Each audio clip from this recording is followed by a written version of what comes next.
বিশ্ব দৰবাৰত উজলি উঠিছে এতিয়া বৈদিক গীত।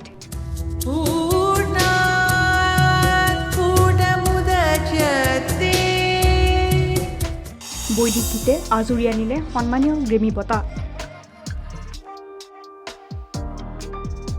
এগৰাকী ভাৰতীয় প্ৰচেষ্টাই আশাৰ ৰেঙনি আনিলে সংগীত জগতলৈ।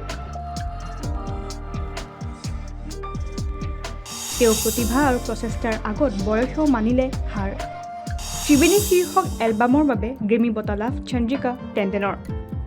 শিক্ষা আৰু প্ৰতিভা বিকাশৰ নাথাকে কোনো নিৰ্দিষ্ট সময়সীমা। ই হৈছে অনাদিকাললৈ চলাই নিব পৰা এক বিশেষ চৰ্চা। সুপ্ত প্ৰতিভা বিকাশৰ ক্ষেত্ৰত বয়সেও যেন দিব নোৱাৰে বাধা।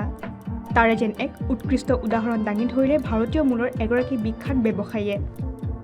অকল ব্যৱসায়িক ক্ষেত্ৰখনতে নহয়, সংগীত জগততো এখন সুকীয়া স্থান নিৰ্মাণ কৰিছে ৭১ বছৰীয়া চন্দ্ৰিকা টেণ্ডন নামৰ এইগৰাকী মহিলাই।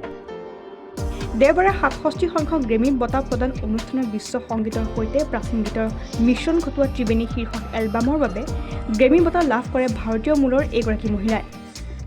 ৭১ বছৰীয়া চন্দ্ৰিকাই তেওঁৰ সহযোগী এলবামৰ বাবে বেষ্ট নিউ এজ এম্বিয়েণ্ট বা চাণ্ট এলবাম শাখাত এই বঁটা লাভ কৰিবলৈ সক্ষম হয়। দক্ষিণ আফ্ৰিকাৰ ফ্লাউটিষ্ট ৱাটাৰ কেলাৰমেন আৰু জাপানী চেলিষ্ট এৰো মেটোচিমটৰ সৈতে মিলি ৩খন নদীৰ সংগমৰ নামেৰে নামাকৰণ কৰা এলবামটোত যুগ যুগ ধৰি চলি অহা বৈদিক গীত উপস্থাপন কৰাৰ উপৰিও তেওঁলোকৰ ৩টা ভিন্ন শৈলীৰ প্ৰতিনিধিত্ব কৰে। এই বঁটা লাভ কৰাৰ পাছতে চন্দ্ৰিকাই উল্লেখ কৰে যে সংগীত হৈছে প্ৰেম। সংগীতে আমাৰ সকলোৰে মনত পোহৰ বিলায়। আনকি আমাৰ বেয়া দিনতো এই সংগীতে আমাক আনন্দ আৰু হাঁহিবলৈ শিকায়।